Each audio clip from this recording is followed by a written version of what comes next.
Hello friends, आज हम पढ़ने वाले हैं डिफेक्ट्स ऑफ विजन। ठीक है, इससे पहले मैंने लाइट के चैप्टर की बहुत सारी वो डाली हैं वीडियोस। अगर आपको किसी भी टॉपिक में प्रॉब्लम है तो प्लीज़ उसे देखें।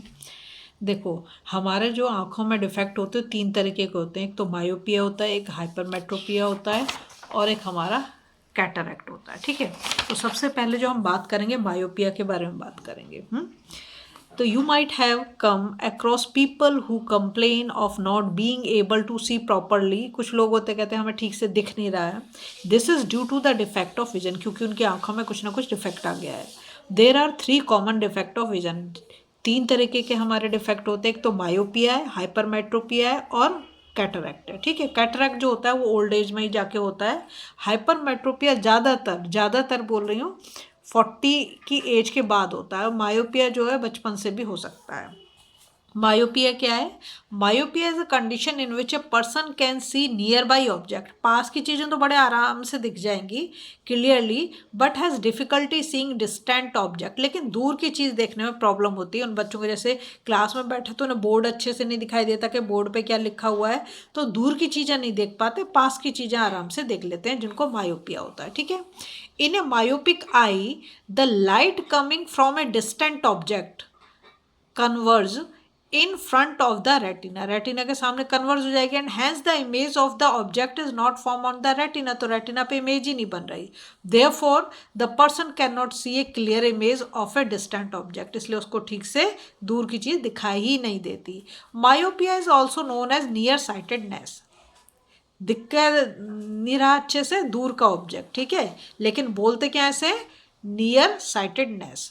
और इसको ठीक करने के लिए, इसके करेक्शन के लिए हम कॉनकेव लेंस का यूज करते हैं। ठीक है, देखो जैसे यहाँ पे दिया है, a person with normal vision can C both near by and distant object. जिसके आंखें ठीक है वो पास की चीज भी अच्छे से देख पाएगा और दूर की चीज भी, दोनों चीज। ठीक है, a person with myopia can not C distant object clearly. तो दूर की चीज़ों, मायोपिया जिसको हो गया है वो दूर की चीज़ों को अच्छे से नहीं देख पाएगा। ठीक है, अब देखो दूसरे नंबर पे आता है हाइपरमेट्रोपिया। याद रखोगे मायोपिया में कहाँ दूर की चीज़ें हम अच्छे से नहीं दिखाई देंगी और कौन सा लेंस यूज़ किया जाएगा? कॉनकेव।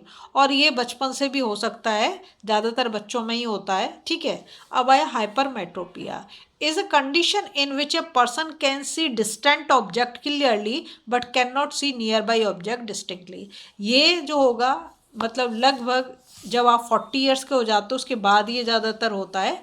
और इसमें इंसान दूर की चीज़ें अच्छे से देख पाएगा लेकिन पास वाली चीज़ें उसे अच्छे से दिखाई नहीं देती। In a hypermetropic eye the light coming from a near by object converges behind the retina. उसमें कहा था in front of the retina, और ये कहाँ है? Behind the retina. And hence the image of the object is not form on the retina. इसलिए retina पे image ही नहीं बनेगी। Therefore the person can not see a clear image of near by object. पास की चीज़ों की image अच्छे से नहीं बनने के कारण देख नहीं पाएगा। Hypermetropia is also known as far sightedness. इसमें हमें क्या नहीं अच्छे से दिख रहा? पास की चीज़, लेकिन बोलते क्या है? फार साइटेडनेस। ठीक है, और इसके लिए हम कौन सा लेंस यूज करेंगे? कॉन्वेक्स लेंस यूज करेंगे। ठीक है, यहाँ देखा है person with normal vision can C both near by and distant object clearly.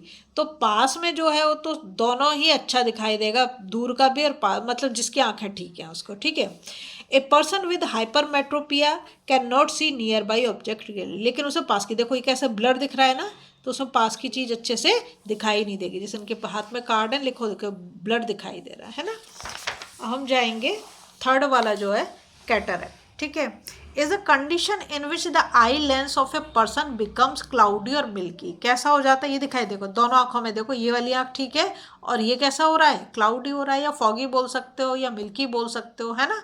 ये कैसे बिल्कुल सफ़ेद दिखाई दे रहा है। This generally happens in old age. ये ओल्ड एज में ही होता है। ठीक, because of the cloudiness of the eye lens light rays do not pass easily through it. क्योंकि अगर हमारा ट्रांसपेरेंट है तभी लाइट पास कर पाएगी ना, और ये कैसा हो गया? क्लाउडी हो गया, तो यहाँ से तो लाइट पास नहीं हो पाएगी। Due to which things looks foggy. तो कैसे दिखाई देगा? ब्लर दिखाई देगा। और cloudy cataract can lead to partial और कंप्लीट लॉस ऑफ। अगर ये ज़्यादा पुराना हो जाता है और ऑपरेशन टाइम पे ना कराया जाए तो इंसान की पूरी आँख की रोशनी जा सकती है, ठीक है। इसलिए टाइम पे इसका इलाज कराना बहुत ज़रूरी है। अब देखो एक और इसमें ये पढ़ लेते हैं, taking care of our eyes, कैसे हम अपनी आँखों का ध्यान रखना है। Our eyes have an important role to play in our lifes, क्योंकि देखने का जो सुख है उससे बढ़िया तो कुछ है ही नहीं, अपनी आंखों से हम किसी चीज़ को देख पाएँ। It is important to take good care of our eyes, given below are some precaution that we must follow to ensure healthy eye sight. क्या क्या करना जरूरी है हेल्दी आई साइट के लिए? Always read in a adequate light, ना तो हमें बहुत ज़्यादा ब्राइट लाइट में पढ़ना है, ना तो हमें बहुत ज़्यादा डिम लाइट में पढ़ना है, एकदम नॉर्मल लाइट। अच्छा तो है कि सनलाइट में पढ़ें तो बहुत अच्छा रहता है। रीडिंग इन वेरी ब्राइट और very dim light can damage the eyes, ठीक है। तो बहुत कम लाइट में अगर हम पढ़ रहे हैं तब भी हमारी आंख डैमेज हो जाएगी, और बहुत ज़्यादा तेज़ लाइट में पढ़ रहे हैं तब भी आंख हमारी डैमेज होगी। Avoid using mobile phones at high brightness और while sitting in the dark, अंधेरे में मोबाइल नहीं देखना है और बहुत ज़्यादा ब्राइटनेस में भी नहीं देखना है, दोनों केस में आपको मोबाइल नहीं देखना है। नंबर 2 है avoid watching television, using your phone और computer reading for a long time. बहुत ज़्यादा देर तक हमें टीवी नहीं देखना चाहिए, फ़ोन भी नहीं चलाना चाहिए, कंप्यूटर भी नहीं चलाना चाहिए, और रीडिंग भी बहुत ज़्यादा समय के लिए नहीं करनी चाहिए। Take breaks in between while doing these task, जब भी हम ये काम कर रहे हो तो बीच बीच में हमें ब्रेक ले लेना चाहिए। While reading try to keep the reading material at a minimum distance of 25 centimetre, तो जिस चीज़ को हम पढ़ रहे हो हमारी आंख से सिर्फ 25 सेंटीमीटर ही दूरी पर होनी चाहिए। Wash your eyes a few times during the day with clean water, तो हमें आँख को 2-3 बार धो लेना चाहिए, किससे? क्लीन वाटर से। Do not touch them with dirty hands, गंदे हाथों से उन्हें छूना नहीं चाहिए। नंबर 5 है if something enter your eyes that hurts your eyes you feel a burning sensation और स्ट्रेन इन योर आइज, अगर आंख में आपके कुछ चला जाता है तो होता है ना, दर्द भी होता है और आंख लाल भी हो जाती है और आप खुजाते भी हो उसको, और यू हैव हेडेक, ये सिर दर्द होगा व्हाइल रीडिंग और राइटिंग, लिखते समय या पढ़ते समय। Get your eyes checked, wear spectacles if recommended by the doctor, अगर डॉक्टर ने आपको बताया, कुछ लोग ऐसे कहते नहीं अच्छे नहीं दिख रहा है, अच्छे देखने के लिए नहीं है, आंखें सही रखने के लिए पहनना जरूरी है। नंबर 6 पे take food rich in vitamin A, हमें क्या खाना चाहिए? विटामिन ए वाली diet. For healthy eyes a lack of vitamin A in diet can cause several problems related to the eyes including night blindness, रात को नहीं दिखाई देगा।